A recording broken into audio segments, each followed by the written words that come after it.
আজকে না ব্লগের শুরুতেই আমার একটা ছোট্ট রিকোয়েস্ট। আমি গত পরশু দিনকে অথবা তার আগের দিনকে আমার ইউটিউব কমিউনিটিতে একটা পোস্ট করেছিলাম, যেটাতে আমি আমার ফেসবুক পেজের লিংক শেয়ার করেছিলাম। আর সেখানে যে ফটোটা দেওয়া আছে ওটা আমার ফেসবুক প্রোফাইল না, পেজের ফটো। তো আপনারা যারা আমার ভিডিও দেখতে ভালোবাসেন তারা চাইলে আমার ওই লিঙ্কটাতে ক্লিক করে আপনারা আমার ফেসবুক পেজটাকেও ফলো করতে পারেন। তো এটাই আমার আজকে প্রথমে সবার আগে জানানো ছিল। তো থ্যাংক ইউ আমার কথাটা একটু শোনার জন্য।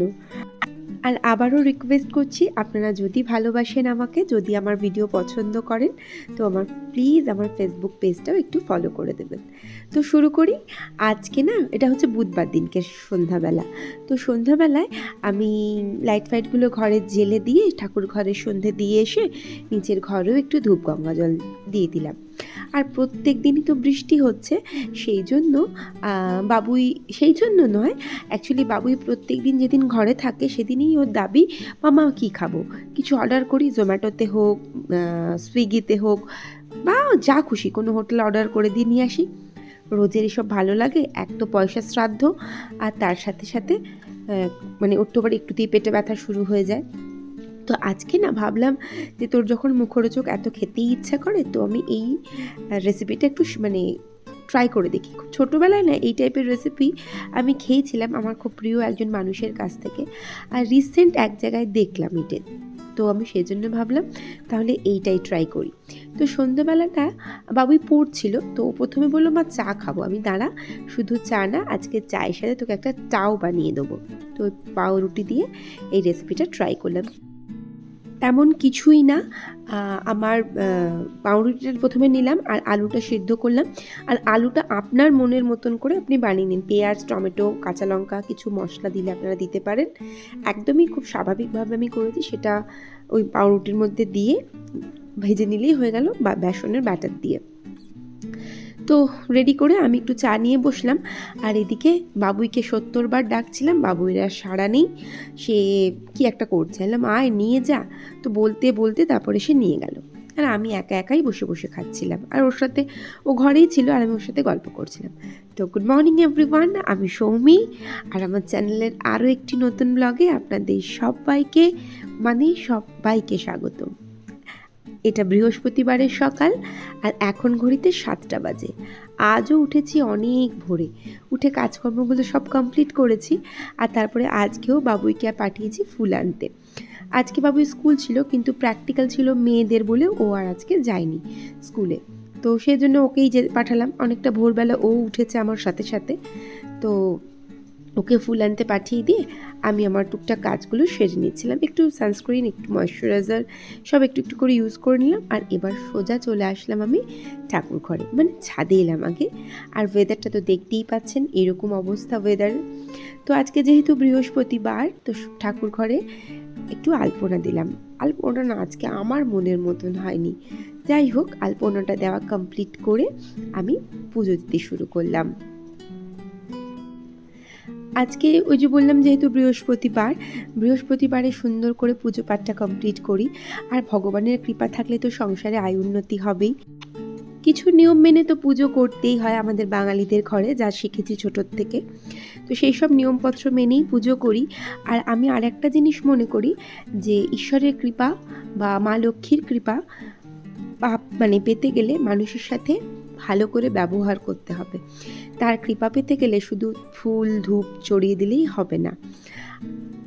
তো যাই হোক, আমি না এটা ফ্রন্ট ক্যামেরায় নিয়েছি, কি যেন কেমনই লাগলো ভিডিওটা। যাই হোক, আর তুলসীকে জল দিলাম, তুলসী তলায় জল দিলাম, তুলসী তলা বলা ভুল হয়ে যাবে, তুলসী গাছে জল দিলাম। আর এদিকে না পুজো পাঠটা কমপ্লিট হয়ে গেল। আর সুন্দর ফুল থাকলে আমার তো ভীষণ তৃপ্তি লাগে ঠাকুরের সামনেটা দেখতে। গাছের ফুল দিয়ে পুজো করলে তো কোনো কথাই নেই। কেনা ফুলও ছিল, আর আজকে গাছেও না অনেকগুলো ফুল ফুটেছিল। তো পুজো কমপ্লিট করলাম আর সোজা চলে এলাম নিচে। আর নিচে নেমেই ছেলের ফরমাইশ, মামা একটু চা খাবো। আমি বললাম কী রে বাবুই, তুই দেখলি আমি সেই সকাল থেকে কাজ করছি, চাটা তো তোর করার কথা তাই না? বললো ঠিক আছে, আমি পাপা উঠলে চা করে দেবো। আমি বললাম ভালো কথা, তাই করো। তো আমি এখন চাটা বসাতে গিয়ে না ফ্রিজটা আর ডাইনিং টেবিলটার একটু সমস্যা হচ্ছিলো, মানে ফ্রিজটা আমি খুলতে পারছিলাম না, সেই জন্য ডাইনিং টেবিলটা একটু ঠিকঠাক করে সেট করলাম, করে আবার চলে এলাম রান্নার কাজে, রান্না নয় সরি, চা করতে। তো আর ওই সকালবেলা যেসব এদিক ওদিক সরাই সেগুলো আগে গুছিয়ে ফেলি। একদম ছোট্ট তো রান্নাঘরটা, যেখানে জিনিস সেখানে না থাকলে না ভীষণ মানে অসুবিধা হয় আমার। তো এরপরে চাটা বসালাম, আর তমাল ওই আসাম গিয়েছিল, মানে গুয়াহাটি থেকে একটা চা নিয়ে এসেছে, সে যে কী ভালো চা আমি কি বলবো। বাবুই তো পুরো ফ্যান হয়ে গেছে, অনেকটা নিয়ে এসেছে, আমি অনেককেই দিয়েছি চাটা, কিন্তু বাবুই বলেছে মামা আর কাউকে দেবেন না, চাটা থাকাইছি। হ্যাঁ রে বাবুই, সারা জীবন চলে যাবে? বললো না থাকাইছি না, আর একজনকে দুজনকে দেওয়ার আছে দিয়ে দিই, আবার যদি কেউ কখনো গুয়াহাটি যায় আমি আনিয়ে দেবো। আর মিমি বলছিল যে কদিন পরে অরুণাচল যাবে, সেই তো গুয়াহাটির ওপর দিয়ে যাবে, তো তুই তখন তোকে আমি আনিয়ে দেবো, অসুবিধা হবে না। তো এরপরে আমার না সত্যি খুব খিদে পেয়েছিল, তো চাটা বসিয়ে আমি না আজকে ময়দার একটা ব্যাটার রেডি করলাম। আজকে আমার প্রচুর কাজ আছে, আজকে রেশনের মানে যে কার্ডটা আছে তাতে না কিছু সমস্যা আছে, সেটা ঠিক করতে হবে। আর হচ্ছে মেন হচ্ছে বাবুয়ের বায়োমেট্রিকটা করতে হবে। ও তো 16 বছর বয়স হয়ে গেল, মানে লাস্ট এপ্রিলেও 16 বছর বয়স হলো, তো সেই জন্য ওর বায়োমেট্রিকটাকে ঠিকঠাক মানে আধার কার্ডটাকে ঠিক করতে হবে, তো সেই একটা কাজ আছে। আর হচ্ছে আধার আর ফোন নাম্বারের লিঙ্ক করা নেই আমাদের, আমার আর বাবুয়ের, তো সেটাকেও করাতে হবে। তো সেই জন্য ওই কাজের জন্য যেতে হবে পোস্ট অফিস। গত মাসে আমি গিয়েছিলাম পোস্ট অফিসে, এত ভিড় ছিল, আমি না ভীষণ টেনশনে আছি যে কতটা ভিড় হবে, কি হবে না হবে, আর সেই জন্য একটু তাড়াহুড়োই করছিলাম। এদিকে ওই জন্য চাটা বসিয়ে আমি ব্রেকফাস্টের জোগাড়টা রেডি করে রাখলাম, মানে বেশ হ্যাঁ রেডি করে রাখলাম। আর এদিকে চাটা ফুটছিল, আর ওই শুধুমাত্র লবণ আর চিনি দিয়ে এটা রেডি করে রাখি। চাটা খেয়ে পেঁয়াজ আর কাঁচা লঙ্কা অ্যাড করে ভাজতে শুরু করব। একটু ভালো করে ফেটিয়ে নিলাম, আর তারপরে আমি চাটা আপাতত ছেঁকে নিই। সত্যিই চা খাই, আমার চা না খেলে না ভালোই লাগছে না, সেই অনেকটা সকালে উঠেছি তো। আর সত্যি বলছি চাটা এতটাই ভালো খেতে যে মানে আমার চাটা খেতে ইচ্ছা করছে। আমি সচরাচর চা খেতে ভালোবাসি না, কিন্তু চাটা না আমার খেতে ইচ্ছা করছে। তো যাই হোক, চাটা ছেঁকে নিয়ে মা বেটা এখন চাটা খেয়ে নেব।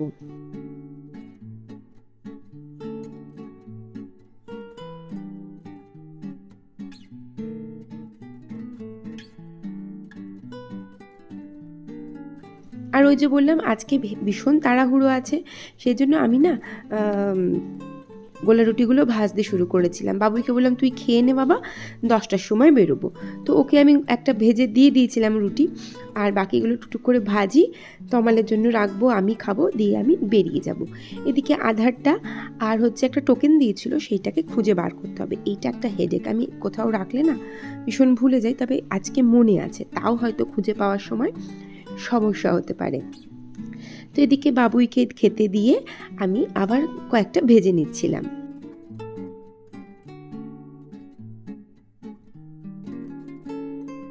এস দাস আইডি থেকে আমি জানি না দিদি ভাই হোক যেই হোক কমেন্ট করেছে, আবারও একটা সুন্দর ব্লগ দেখলাম, দিদি হোক বোন হোক যাই হোক, খুব ভালো লেগেছে কমেন্টটা আমার, তাই পড়ছি যে আবারও একটা সুন্দর ব্লগ দেখলাম, তোমার ভিডিও দেখতে ভালো লাগে।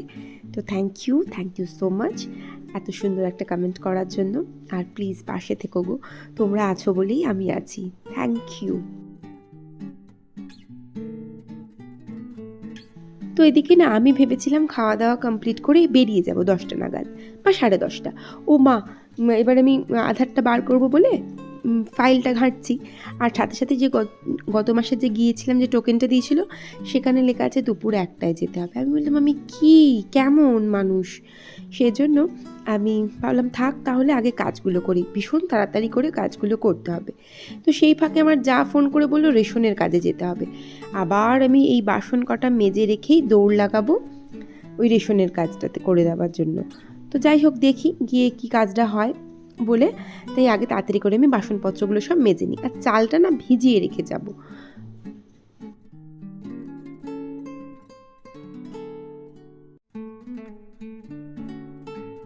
তো রেশন থেকে আমি চলে এসেছিলাম, ওখানে কাজটা হয়ে গিয়েছিলো এবং আমার খুবই বেলা হয়েছে আসতে।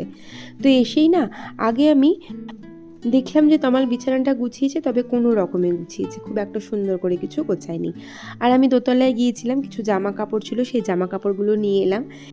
এবার বিছানাটা চটপট করে গুছিয়ে টুছিয়ে নিয়ে আমি না রান্নার কাজে লাগবো। মাথার মধ্যে ঘুরছে আমাকে ঠিক একটাই বেরোতে হবে। তবে হ্যাঁ, একটা কথা, 2 মিনিটও লাগবে না আমার হেড পোস্ট অফিসে যেতে। আমার রানাঘাট হেড পোস্ট অফিসের পাশেই বলতে গেলে বাড়ি।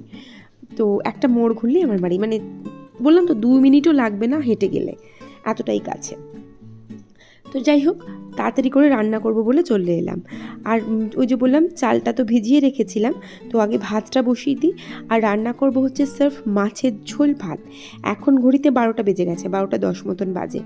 তো আমাকে কতটা হুটোপাটা করতে হবে, ওই যে বললাম মানছি আমার একদম পাশে বাড়ি, তাও। তো আমি ভাতটা বসালাম, আর তারপরে না কড়াইয়ে তেল দিয়ে মাছগুলো ছেড়ে দিলাম। শুধু আলু দিয়ে মাছের ঝোল আর ভাত করব। ফ্রিজে খুব অল্প কচুর শাক আছে, তো সেই কচুর শাকটা তমাল খেয়ে নেবে। বাবুই মাছ দিয়ে ভাত খেতে পারে, তমাল না মাছ খেতে খুব একটা বেশি পছন্দ করে না, তো সেজন্য ওর কাছে কচুর শাকটা ভীষণ ইম্পর্ট্যান্ট।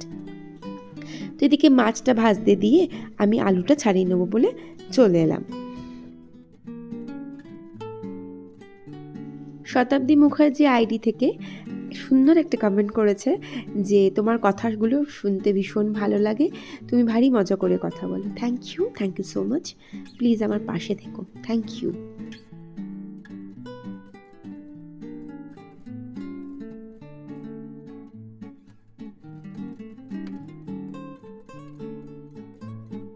শতাব্দী আরও লিখেছেন, আমি তোমার রোজ ব্লগ দেখি, কিন্তু তুমি রাগ করো না, কারণ আমি রোজ কমেন্ট করতে পারি না।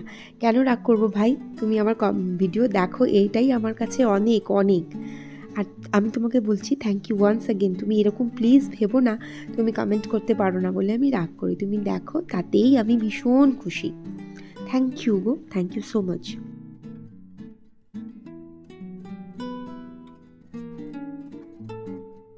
তো এইদিকে না আলুগুলো ভেজে, মাছগুলো ভেজে তুলে নিয়েছিলাম, আর সেই তেলেই আলু দিয়ে দিলাম, জিরে দিয়ে পেঁয়াজটাও দিয়ে দিলাম, একটু নাড়াচাড়া করে ভেজে নিই, লবণ দিয়ে হালকা আছে একটু ভেজে নেব। আর নিয়ে ওর মধ্যে কিছু মশলা দিয়ে দেবো। আর এদিকে না ভাতটাও ফুটে উঠেছে, আমি আর ভাতটা আজকে বন্ধ করব না, কন্টিনিউয়াসলি ফুটিয়ে ভাতটা নামিয়ে নেব। আর এদিকে মশলা বলতে একটু আদা রসুন বাটা দিয়েছিলাম, আর লঙ্কা গুঁড়ো হলুদ গুঁড়ো দিলাম, আর দেবো একটু চিনি, আর সামান্য জল দিয়ে একটু নাড়াচাড়া মানে ভালো করে কষিয়ে নেব। তো আর টমেটো দিয়েছিলাম, আর টমেটোগুলো যতক্ষণ না গলবে ততক্ষণই ভালো করে কষাবো। তেলটা ততক্ষণে আশা করি ছেড়েই দেবে।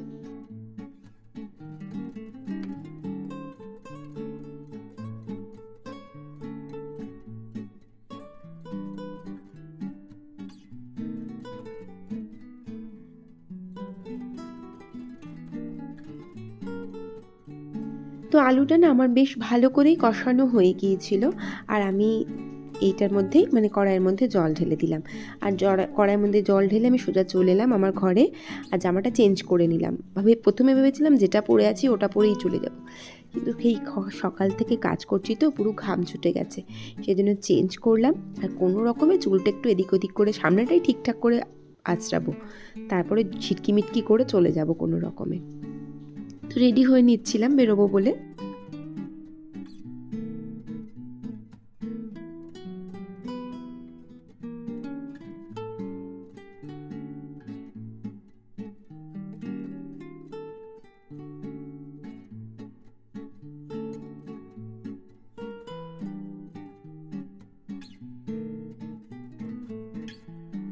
আর বড্ড গরম তো, সানস্ক্রিন ছাড়া সত্যিই যাওয়া যাবে না। হ্যাঁ মানছি সকালে মেখেছি, কিন্তু ঘামে আর কিছু ছিল না।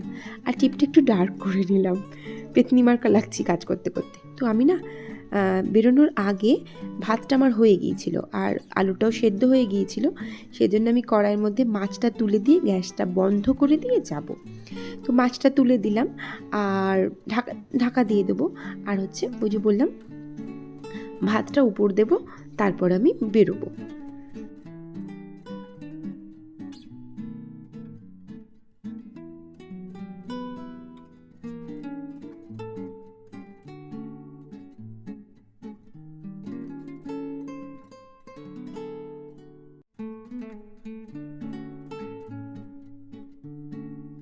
তো তো ভাতটা আমি সোজা উপর দিলাম আর দিয়ে না বেরিয়েও পড়েছিলাম।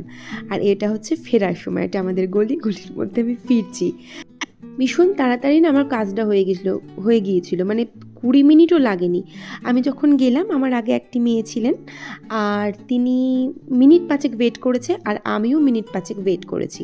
তো মানে যিনি কাজটা করবেন তিনি এসে গিয়েছিলেন, আর বলছিলাম তো আমার আর আমার ছেলের কাজ ছিল, 20 মিনিটও লাগেনি। আর ফেরার সময় আমি ওই ভিডিওটা নিয়েছিলাম। আর যে আকাশটা দেখাতে গেলাম আমার বদমাইশ ছেলে সেটা ছাতা দিয়ে ঢেকে দিল। রোদ তো মারাত্মক উঠেছিল। আর এদিকে আমি বাড়ি ফিরে জামাটা চেঞ্জ করলাম, প্যান্টটা চেঞ্জ করে নিই। আর কাজ বলতে এরম আর এখন তো সেরকম কিছু কাজ নেই বলা ভুল হবে। কিছু বাসন আছে সেগুলো মাজবো, এই যে তখন বাসনগুলো মেজেছিলাম সেই বাসনগুলো গোছাবো, গ্যাসটা আর একবার জ্বেলে দেবো। যাই হোক, সব কাজগুলো একটা একটা করে কমপ্লিট করি। প্রথমে ভাতের হাঁড়িটা তুলে দিই।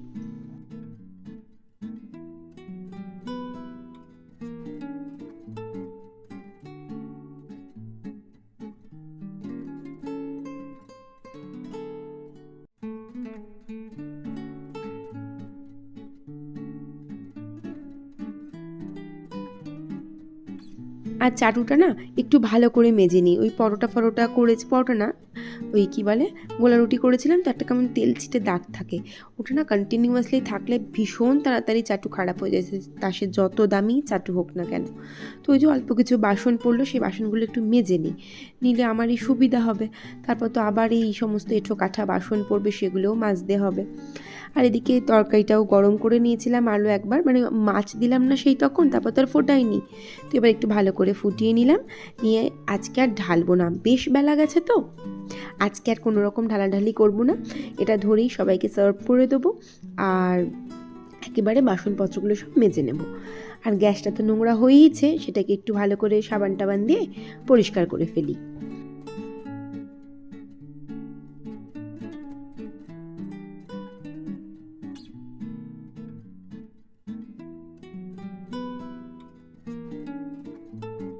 সকালবেলা না একটু চাপ পড়ে গিয়েছিলো গ্যাসের ওপরে, সেই জন্য না এই বড়ো গ্যাসটা না একটু ডিস্টার্ব করছিল, মানে বড়ো গ্যাসের ওপরটা কী বসানো থাকে চাকতি মতন, ওটা উঠতে চাইছিল না, চিপকে গিয়েছিল। তো যাই হোক ভালো করে পরিষ্কার করে নিলাম, মানে একবার যদি জমে যায় নোংরা তো হয়ে গেল, ও জমতেই থাকবে। তারপর ঘরদোরটা একটু ঝাঁট দিয়ে নিই। সকালবেলা মুছেছিলাম, আজকে আর ভাল লাগছে না মুছতে, আজকে বড্ড ওই যে বলছি ওই বাইরের কাজ ফাজ থাকলে না সত্যিই বড্ড সমস্যা হয়।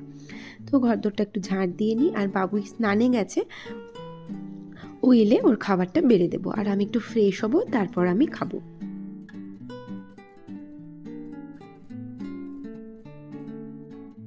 তো বাবুইয়ের জন্য আমি খাবারটা বেড়ে দিচ্ছিলাম। ও বললো মাম্মা আমি একটু কচুর শাক খাবো। আমি বলছি ঠিক আছে, অল্প আছে, তুই একটু আর তোর বাবা একটু খাস। তো বললো ঠিক আছে। তারপর বললো না আমি খাবো না, পাপাই খাবে। আমি বললাম যা খুশি, তোর যা খুশি তাই কর। তো যাই হোক, ওর ভাতটা আমি বেড়ে দিই। আর এরপরে আর সেরকম কিছু কাজ নেই, শুধুমাত্র আমি নিজে একটু ফ্রেশ হয়ে নেবো। তখন বলছে যে আমাকে হঠাৎ করে আমার বাবুই যে মাম্মা তাহলে আমি 2টো মাছ খাবো। আমি বললাম ঠিক আছে, 2টো মাছ খাবি খা, যদিও বা এইটা একটা মাছ। আমি বললাম 3টে আছে। তখন বলছে যে আচ্ছা ঠিক আছে খাবো না। আচ্ছা না তোর যখন 2টো খেতে ইচ্ছা করেছে খা, আমার থেকে হাফ খা, 2টো খাবে না 1.5টা খা, আমি একটু খাই তুই একটু খা। এখানে অনেকে বলতেই পারে তুমি তোমারটা দিতেই পারতে। আমি বললাম আমি না মনে মনে ভাবি না, তাহলে ও শেয়ারিং শিখবে না। আমার একটা ছেলে, লোকে ভাবে একলা শাড়ি হয় না, বাবুই আমার ভীষণ শেয়ার করতে জানে, সবাইকে সব কিছু দিতে জানে। যাই হোক, ব্লগটা আজকে এখানেই শেষ করলাম। ভালো লাগলে প্লিজ পাশে থেকে যাবেন। ভিডিওটা দেখার জন্য থ্যাংক ইউ। দেখা হচ্ছে নেক্সট ব্লগ।